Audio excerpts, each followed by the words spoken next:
विभिन्न प्रतियोगिता परीक्षाओं में यह प्रश्न बार बार पूछा जा चुका है कि दुनिया की सबसे ऊंची चोटी कौन सी है, उसकी ऊंचाई कितनी है। तो इसके प्रश्न में उत्तर आता है माउंट एवरेस्ट का, और उसकी ऊंचाई 8,848 मीटर थी। लेकिन 2015 में नेपाल में आए भूकंप से उसकी ऊंचाई पर संदेह पैदा होने लगा। काफी वैज्ञानिक व शोधकर्ता बार बार ये कहते रहे कि इसकी ऊंचाई लगातार बढ़ रही है, जबकि कुछ का मत था कि इसकी ऊंचाई कम हो गई है। अब इस विवाद को निपटाने के लिए नेपाल और चीन के विदेश मंत्रियों ने मिलकर माउंट एवरेस्ट की नई ऊंचाई का खुलासा कर दिया है। तो हां, अब नई ऊंचाई के बारे में आप जान ले, और इसकी ऊंचाई है 8,848.86 मीटर, यानी कि पहली ऊंचाई से 86 सेंटीमीटर इसकी ऊंचाई अब और बढ़ गई है। तो माउंट एवरेस्ट के ऊंचाई के विवाद को खत्म करने के लिए एक 30 सदस्यीय सर्वेक्षण दल को रवाना किया गया था। यह चीनी दल माउंट चोमलुंगमा बेस कैंप से एवरेस्ट की चढ़ाई के लिए रवाना हुआ, और एवरेस्ट के शिखर पर पहुंचकर उस दल ने सैटेलाइट सिस्टम की मदद से विश्व की सबसे ऊंची चोटी की माप की। यह दल कई बार यहां पे जा चुका था। तो अगर आपसे भी अब आगे ये पूछा जाए कि माउंट एवरेस्ट की नई ऊंचाई क्या है, तो आप सभी को यह जानना आवश्यक है कि अब उसकी ऊंचाई 86 सेंटीमीटर ऊंची हो गई है। तो आपको इसका ध्यान रखना है। अब हम देख लेते हैं कि माउंट एवरेस्ट से जुड़ी हुई और रोचक जानकारियां क्या हैं। तो माउंट एवरेस्ट पर चढ़ने और तालमेल बिठाने में लोगों को काफी टाइम लग जाता है, लगभग 40 दिन के आसपास।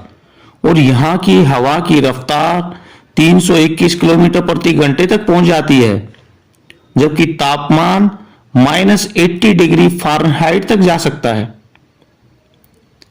जॉर्डन रोमरो माउंट एवरेस्ट फतेह करने वाले सबसे कम उम्र के इंसान हैं। वे महज 13 वर्ष की आयु के थे जब उन्होंने इसको फतेह कर लिया था। यूइचिरो मुरा को दुनिया का सबसे उम्रदराज इंसान के तौर पर देखा जाता है जिन्होंने एवरेस्ट फतेह की, और वे तब 80 वर्ष के थे। माउंट एवरेस्ट की चढ़ाई के लिए पूर्वोत्तर रिज रूट पर एक ग्रीन बूट नामक जगह है। यहां पर एक सेवांग पालजोर नामक इंडो तिब्बत बॉर्डर फोर्स का सदस्य चढ़ाई के दौरान चल बसा था। उसने चढ़ाई के दौरान हरे जूते पहने थे। माउंट एवरेस्ट के हर रास्ते को शेरपाओं के बिना पार पाना संभव नहीं। शेरपा खासतौर पर पर्वतारोहण के लिए ही जाने जाते हैं। तो एवरेस्ट तक पहुंचने में ये पर्वतारोही की पूरी मदद करते हैं। शेरपा का सही उच्चारण है शार जमा में वा। तिब्बती भाषा में शार का अर्थ पूर्व और वा का है लोग से होता है, यानी शेरपा का मतलब हुआ पूर्व के लोग। शेरपा ज्यादातर नेपाल के पूर्वी हिमालयन क्षेत्र में रहते हैं। यह भी बात ध्यान रखने वाली है कि हर 10 में से एक शख्स जो इसकी ऊंचाई तक पहुंचता है वो वापस बेस कैंप तक नहीं पहुंच पाता। यहां एक छोटा और डरावना जंपिंग मकड़ा रहता है। यह 2200 फीट की ऊंचाई पर देखा जा सकता है। तो आज भी यह पर्वत लगातार 4 मिलीमीटर प्रति वर्ष की रफ्तार से बढ़ रहा है, और यहां पर अनेका जो पर्वतारोही है वो यहां पर पहुंचते हैं। तो साथियों, माउंट एवरेस्ट की ये जो जानकारियां हैं वो आपको कैसी लगी वो कमेंट बॉक्स में जरूर बताएं।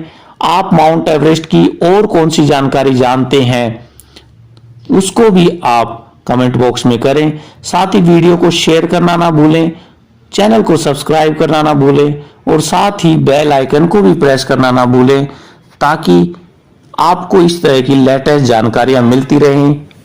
Thank you.